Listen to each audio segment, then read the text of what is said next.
नमस्कार मित्रांनो, स्वागत आहे तुमच्या आवडत्या चॅनलमध्ये म्हणजेच मराठी किचन सीमाज किचन। मित्रांनो, आज आपण पायनॅपल शिरा म्हणजेच अननसाचा शिरा बनवत आहोत। सगळ्यांच्याच आवडीचा आहे, लहान मुलांच्या तर एकदमच आवडीचा आहे असा हा शिरा। एकदम मऊ लुसलुशीत गणपतीच्या नैवेद्यासाठी तुम्ही करू शकता। चला तर मग यासाठी काही साहित्य लागणार आहे ते पाहूया। यासाठी 1 वाटी रवा, 1 वाटी अननसाचे काप, साखर, काजू बदाम तुकडे, इसेन्स लागणार आहे, कलर लागणार आहे आणि तूप लागणार आहे। चला तर मग रेसिपीला वेळ न दवडता सुरुवात करूया। गॅस पेटवलेला आहे, त्यावर कढई ठेवलेली आहे आणि कढईमध्ये 1 टीस्पून आपण तूप घालून घेतलेलं आहे। तूप थोडं गरम झाल्यानंतर जे अननसाचे काप आहेत ते आपण मी इथे 1 वाटी अंदाज घेतलेला आहे, कारण 1 वाटी मी रवा घेतला आहे आणि त्याच प्रमाणात मी 1 वाटी अननसाचे काप देखील घेतलेले आहेत। हा चांगला पिकलेला अननस घेतलेला आहे आणि त्याचे बारीक काप करून घेतलेले आहेत मी। तुम्ही या ठिकाणी मिक्सरवर सुद्धा बारीक करून घेऊ शकता अननस, पण मला इथे थोडंसं या शिऱ्यामध्ये क्रंचीपणा आला पाहिजे त्यासाठी मी इथे असे तुकडे करून घेतलेत। हे आपण थोडेसे वाफेवर शिजवून घ्यायचे आहेत, तुपावर छान थोडेसे नरम करून घ्यायचे आहेत। जर मिक्सरमधून बारीक केला तर त्याचा क्रंचीपणा निघून जाईल, म्हणून मी अशा पद्धतीने हे बारीक करून घेतलेले आहेत। थोडेसं असं नरम करून घ्यायचे आहेत, वाफेवर शिजवून घ्यायचं आहे आणि आपण पावभाजीचं जे स्मॅशर आहे त्याने थोडेसे स्मॅश करून घ्यायचं, म्हणजे याचा फ्लेवर पण पूर्णपणे निघेल आणि जे आपल्याला आपल्याला जो क्रंचीनेस पाहिजे आहे तो सुद्धा राहील आणि शिवाय फ्लेवरसुद्धा पूर्णपणे उभरून येईल। आता थोडंसं आपण स्मॅश करून घेतलेलं आहे, त्याच्यामध्येच आपण इथे 1 वाटीचा अंदाज घेतल्याप्रमाणे 1 वाटी साखरसुद्धा वापरलेली आहे आणि ही साखर थोडीशी असंच या अननसाच्या रसामध्ये वितळवून घेऊया। या शिऱ्याला चांगला कलर येण्यासाठी मी इथे थोडासा फूड कलर वापरते। 1/4 टीस्पून मी इथे पावडर स्वरूपातील येलो फूड कलर वापरला आहे। तसेच इसेन्स, पायनॅपल इसेन्स मी 1 बूंद असा वापरलेला आहे, कारण शिऱ्याचा कलर पण येईल छान आणि सुवास देखील खूप छान येईल। आता हे साखर विरघळलेली आहे, याच्यामध्ये आपल्याला 1 वाटी रवा असल्यामुळे मी 3 वाटी पाणी घालणार आहे। 3 वाटी मी पाणी घालून थोडंसं हे उकळवून घेणार आहे पाणी। मी आता हे दुसऱ्या गॅसवर शिफ्ट करते, हे पाणी असंच उकळवण्यास ठेवूया, तोपर्यंत आपण रवा भाजून घेऊया। आता दुसरी कढई घेतलेली आहे, या कढईमध्ये आपण थोडंसं मी 2 टेबलस्पून तूप घालून घेते। सुरुवातीला आपण जे ड्रायफ्रूट याच्यामध्ये वापरणार आहोत, मी ते काजू बदामचे तुकडे करून घेतले, ते थोडेसे मी फ्राय करून घेते, म्हणजे याचा कच्चापणा पूर्णपणे घालवून घेऊया आणि आपण हे काढून साईडला थोडेसे ठेवूया। हे ड्रायफ्रूट भाजत आहेत तोपर्यंत इथे जो आपण पायनॅपल वापरलेला आहे तो ना कच्चा आहे ना जास्त पिकलेला आहे, म्हणजे मिडल असा पिकलेला आपण इथे पायनॅपल वापरलेला आहे। जास्त कच्चा पण पायनॅपल शिरा करत असताना अजिबात घेऊ नका, कारण तुरट असा स्मेल येऊ शकतो। थोडासा पिकलेला असा, म्हणजे मिडल पिकलेला असा तुम्ही घेऊ शकता। आता इथे आपले हे काजू आणि बदाम चांगले भाजून झालेले आहेत, ते आपण काढून घेऊया एका बाउलमध्ये, नंतर वापरायचे आहेत। आता काजू बदाम तर भाजून झालेत, याच्यामध्ये आता आपण थोडेसे तूप अजून ॲड करून जो आपला रवा, इथे मी जो रवा आहे तो इथे मी एकदम 0 नंबरचा बारीक रवा वापरलेला आहे।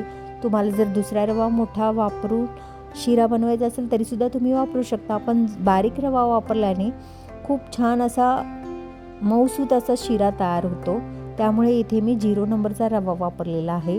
आता हा रवा गॅसची आच एकदम मध्यम टू लो असं ठेवून आपल्याला गोल्डन ब्राऊन कलर येईपर्यंत चांगला भाजून घ्यायचा आहे। एकसारखं हलवत राहून आपल्याला हा रवा अगदी थोडासा ब्राउनिश कलर येईपर्यंत चांगला भाजून घ्यायचा आहे। आत्ता पहा तुम्ही रव्याचा कलर कसा आहे, आणि सर्वात शेवटी म्हणजे भाजून ज्यावेळी होईल त्यावेळी पहा, म्हणजे अशा पद्धतीने तुम्हाला इथे रवा भाजून घ्यायचा आहे। पायनॅपल शिऱ्याची खासियत म्हणजे हा शिरा म्हणजे सर्वच वयोगटातील लोकांना आवडतो, शिवाय तुम्ही प्रसादासाठी म्हणून सुद्धा करू शकता आणि असंच आहे त्यावेळेस खाण्यासाठी सुद्धा खूपच छान आहे आणि झटपट होणारी रेसिपी आहे, त्यामुळे तुम्ही पाहुण्यांना इम्प्रेस करण्यासाठी सुद्धा अशा पद्धतीचा शिरा करू शकता. अशाच पद्धतीचा शिरा मी प्रसादाचा केळी घालून केलेला आहे, तो सुद्धा तुम्ही नक्की पहा. मी त्याची लिंकसुद्धा शेअर करते. आणि सोबत आपले प्रसादाचे म्हणजेच मोदकाचे रेसिपी मी अपलोड केलेल्या आहेत बऱ्याच प्रकारच्या, त्या लिंकसुद्धा शेअर करते, त्यासुद्धा तुम्ही नक्की पहा. आता तुम्ही पहा रव्याचा कलर किती म्हणजे थोडासा गोल्डन असा कलर होत आलेला आहे. अजून थोडासा जास्त गोल्डन कलर येईपर्यंत आपल्याला भाजायचा आहे. जितका तुम्ही रवा छान भाजाल मऊ म्हणजे गॅसवर मिडियम टू लो गॅस ठेवून, तितका तुमचा शिरा छान होतो. जर तूप तुम्हाला प्रमाण कमी वाटत असेल तर त्यावेळी तुम्ही वापरू शकता. इथे मी थोडंसं तुपाचं प्रमाण अजून वाढवलेलं आहे आणि अजून म्हणजे इथे मी जवळपास 1 वाटी रव्याला 1 पाऊण वाटी तूप घालणार आहे. जास्त पण तूप चांगलं वाटत नाही, कारण शिरा ज्यावेळी खात असू त्यावेळी पूर्ण हाताला असं चिपचिप वाटतं, म्हणून मी अंदाजाप्रमाणेच म्हणजेच पाऊण वाटी जवळपास इथे तुपाचा वापर करणार आहे. आता पहा कलर थोडाफार ब्राऊन असा कलर होत आलेला आहे. अजून थोडासा आपण कलर ब्राऊन होईपर्यंत हा रवा भाजून घेऊया.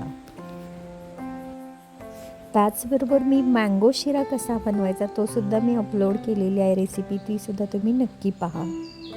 आता गणपती बाप्पांचं आगमन लवकरच होतं आहे, त्यामुळे वेगवेगळ्या प्रकारचे 10 दिवस ज्यांच्या घरी गणपती असतात त्यांच्यासाठी स्पेशल म्हणजे प्रश्नच पडलेला असतो की काय करायचं प्रसादासाठी. तर अशा वेळेस अशा प्रकारचे पदार्थ तुम्ही बनवू शकता. शिवाय माझ्या चॅनलवर वेगवेगळ्या प्रकारच्या मोदकांच्या रेसिपीज मी अपलोड केलेल्या आहेत, त्याच्या लिंक मी शेअर करते, त्या नक्कीच पहा. मी पेरूपासून सुद्धा मोदक बनवलेले आहेत, ते सुद्धा पहा. आता पहा हा आपला जो रवा आहे तो पूर्णपणे छान असा भाजून झालेला आहे. आता आपल्याला याच्यामध्ये जे आपण अननसाचं जे आणि साखर घालून जे पाणी उकळून घेतलं होतं ते याच्यामध्ये हळूहळू करत टाकायचं आहे. गॅसची आच लोच ठेवायचे आणि पाणी ओतून झाल्यानंतर थोडासा गॅसची आच वाढवून म्हणजे मध्यम गॅस ठेवून आपण हा जो शिरा आहे तो शिजवून घेऊया. याच्यामध्ये मी थोडीशी म्हणजे 1/4 टीस्पून इथे मी वेलची पावडर घालून घेतलेली आहे. इथे आपण बारीक रवा वापरल्यामुळे शिरा जो आपला तयार झालेला आहे तो अगदी मऊसूत तयार होतो. आता याच्यामध्ये थोडंसं आपण वरून तूप घालूया 1 ते 2 टेबलस्पून आणि याच्यावरती झाकण ठेवून असंच शिजू द्यायचं. 5 ते 10 मिनटात हा आपला शिरा तयार होतो आहे. पहा मस्त असा हा शिरा तयार झालेला आहे. कलर पहा, शिवाय सुगंध खूपच छान सुटलेला आहे. आता याच्यावरती जे आपण ड्रायफ्रूट्स फ्राय करून ठेवले होते ते घालून घेऊया आणि वरून मी थोडंसं केसर भिजवलेलं दूध होतं, मी आधीच भिजवून ठेवलं होतं, ते मी घालून घेतलेलं आहे आणि थोडा वेळ अजून 2 ते 3 मिनिट असंच झाकण ठेवून शिजवून घेते. जवळपास हा आता आपला शिरा रेडी झालेला आहे. गॅस मी आता बंद केलेला आहे. आता आपण शिरा गरम गरम असा सर्व करूया. मस्तपैकी मऊ लुसलुशीत आपला पायनॅपल शिरा रेडी आहे. कशी वाटली माझी आजची रेसिपी तुम्हाला? जर माझी ही रेसिपी तुम्हाला आवडली असेल तर व्हिडिओला नक्की लाईक करा, शेअर करा, सबस्क्राईब करा. त्याचबरोबर तुम्हीसुद्धा अशी ही रेसिपी ट्राय करा. खूपच छान रेसिपी आहे आणि सर्वांनाच आवडेल अशी रेसिपी आहे. तसेच तुम्ही जर ही रेसिपी बनवली तर कशी झाली ती रेसिपी त्याबद्दल कमेंट करायला विसरू नका.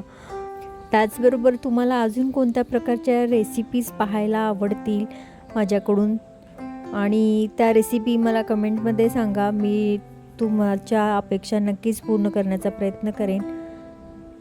तर मित्रांनो, आपण पुन्हा भेटूया अशाच एखाद्या नवीन मस्त रेसिपीसोबत. तोपर्यंत स्वस्त खा, मस्त रहा, नेहमीच आनंदी रहा. रेसिपी पाहिल्याबद्दल मनापासून आभार. धन्यवाद.